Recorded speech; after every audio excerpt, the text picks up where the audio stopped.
Friends, today, I want to share a story that will completely change the way you look at failure and success. This is about a young man who discovered that sometimes our biggest weakness can become our greatest strength.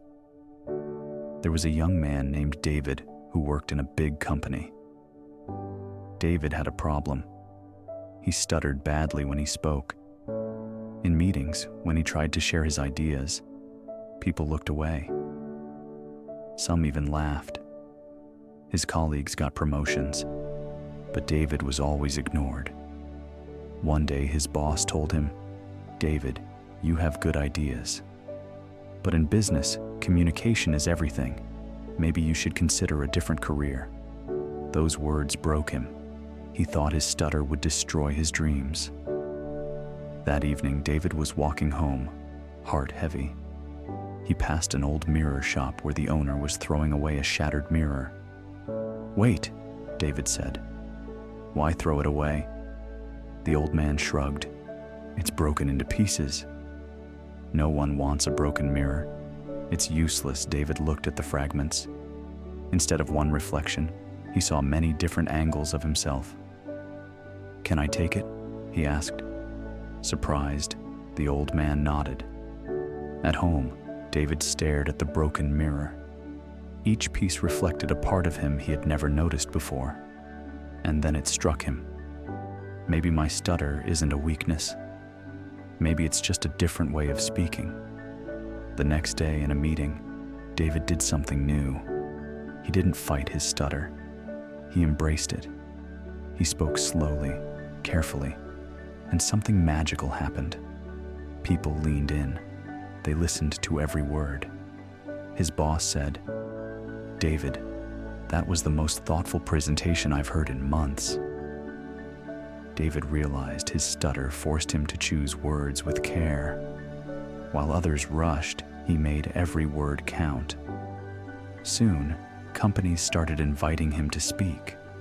People said, "David doesn't just talk, he makes you think." His slow, thoughtful style became his signature. Within 2 years, he became one of the most sought-after speakers in his industry. He even started his own consulting company, Thoughtful Communication. Its tagline was, "Sometimes the best way to speak is to slow down." One day, David returned to the mirror shop. The old man was shocked to see his confidence and success. "How did you do it?" he asked. David smiled. "You taught me the most important lesson of my life." "What lesson?" the old man asked. David pointed to the broken mirror. "You said it was useless.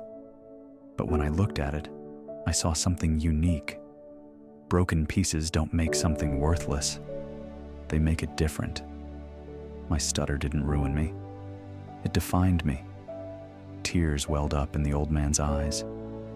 "Son, you've opened my eyes. I've been throwing away broken mirrors for 40 years, never realizing they could be art." From that day, the old man began creating beautiful artwork from shattered mirrors. His shop became famous for turning broken things into masterpieces. This story teaches us something powerful. What you see as your biggest weakness might be your hidden strength.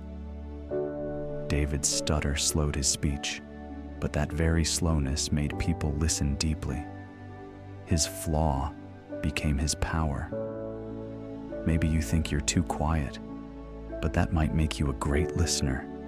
Maybe you think you're too emotional, but that could make you more compassionate. Maybe you feel too different, but that difference might be exactly what the world needs. So ask yourself, what if the thing I dislike most about myself is actually my gift? Remember the broken mirror. The cracks didn't make it worthless. They gave it a new way to shine. And remember, you are not broken. You are uniquely designed for something amazing.